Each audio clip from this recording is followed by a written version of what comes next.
faith as a term, as a concept, or even as a way of life seems to be making something of a comeback. It wasn't that long ago that in the new atheist movement, folks gave nihilism a try.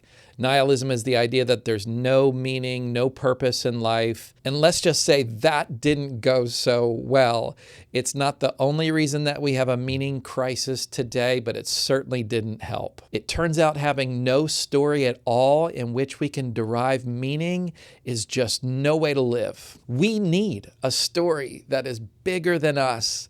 And this is crucial to our well-being. Hey, if you like this content, please subscribe. I appreciate your support. Okay, so faith is, I think, widely misunderstood. Even misunderstood by those who subscribe to it, even those who are of religious faith. Many Christians, I think, if you were to press them to tell you what faith is, I think they would struggle to give you a good definition. I know I would have struggled to give you a good definition, back in the day. Now, I think a really important distinction to make is to say that faith is far more than just having some religious beliefs. And it's more than just having a Sunday morning church club that you go to, right? I think we need to see faith as an attitude of trust. Obviously, you can believe that God exists, but not place faith in God. I can believe that an airplane is sound and safe, but never get on board, never place faith in the airplane. It seems to me that I place faith in the airplane the moment I get on board, where I'm entrusting myself to the airplane. I'm depending upon it. I'm relying upon it. I'm placing faith in the airplane. In the same way, you can have some intellectual beliefs about God or intellectual beliefs in Christianity, but never place faith. And when we think about the things in which we place faith, it's far and wide. I mean, sure, it would be airplanes and cars, and I'm placing faith in this chair right now. I'm placing faith in this building. We place faith in our friends. We place faith in our colleagues. We place faith in our spouses, where we trust them. We depend upon them. We entrust ourselves to them. So for a rough and ready definition of faith, what I say is that faith is ventured trust. It's where we venture ourselves on something or someone. Again, it's no mere intellectual commitment. It's a dependence.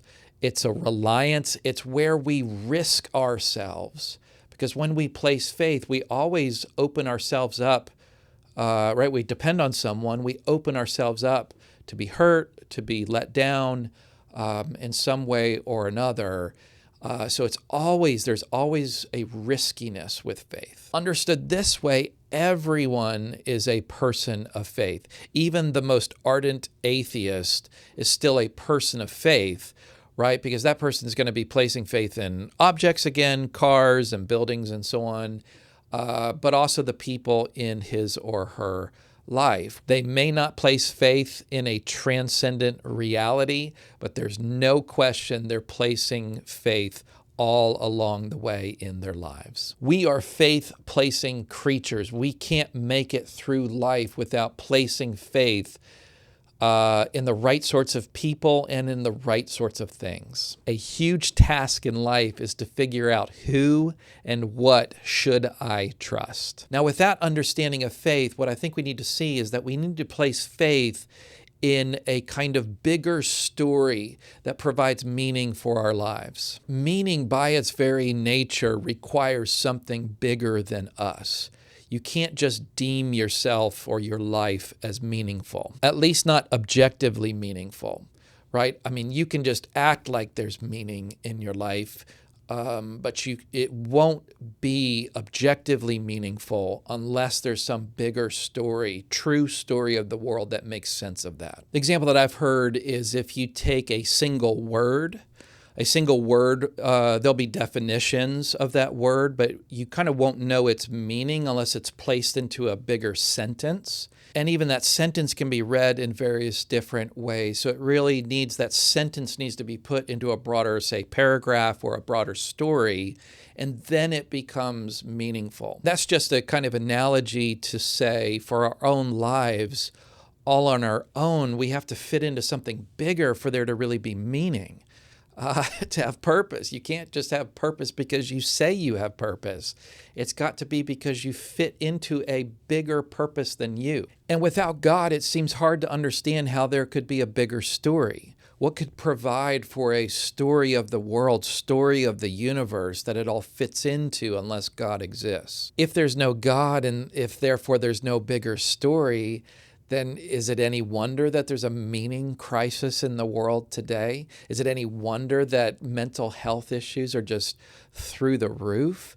I mean, how are people going to face down the trials of life and the anxieties of life, right? Unless there's some purpose, unless it makes sense, unless they're able to make sense of it. And without a bigger story, it seems that they're not going to be able to make sense of it. Bertrand Russell, who is a 20th century philosopher, very influential, very famous, gives voice to this materialistic outlook. He says in an essay called A Free Man's Worship, he says that man is the product of causes which had no prevision of the end they were achieving.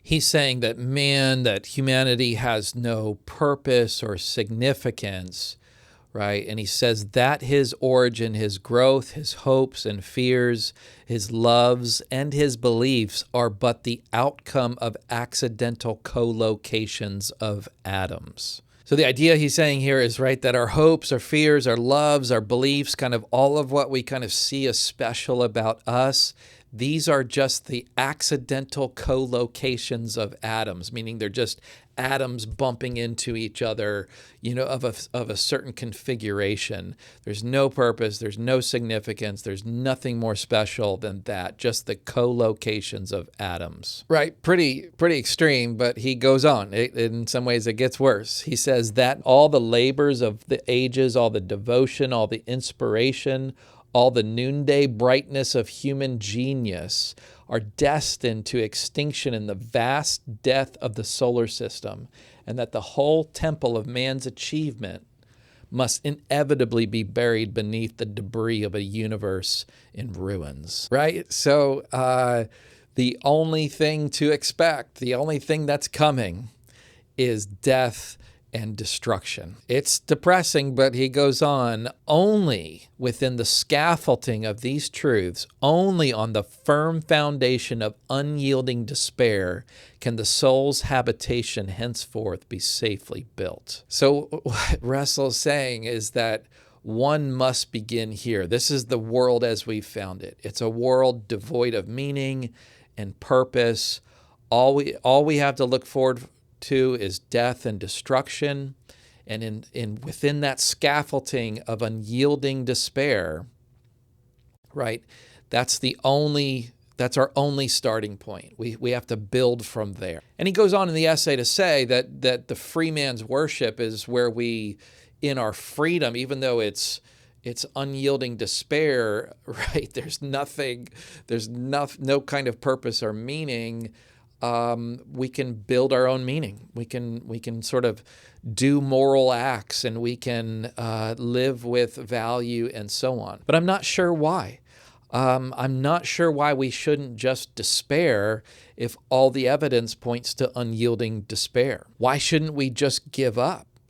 Why shouldn't we just say there's no meaning, no purpose at all? And I'm really not sure that Russell could answer that question. But I don't find that plausible at all, to be honest.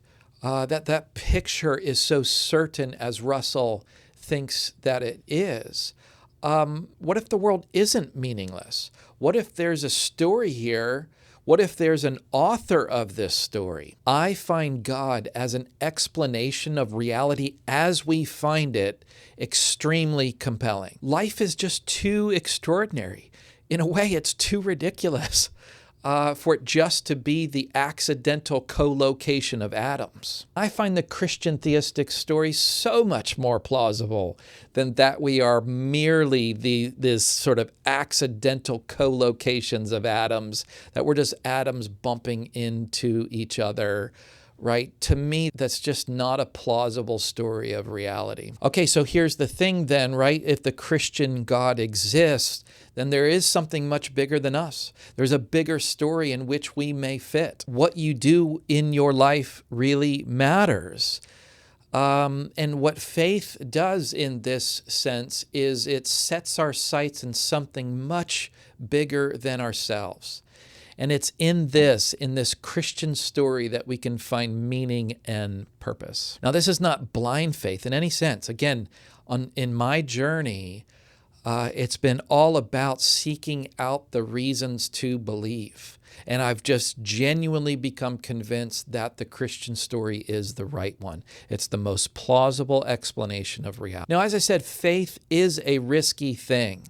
Whenever you depend on someone or something, right, you're trusting them to come through for you. And you can be wrong. And I could be wrong. But I'm on the journey. And even if I'm wrong about some of these things, I still think the journey is worth it.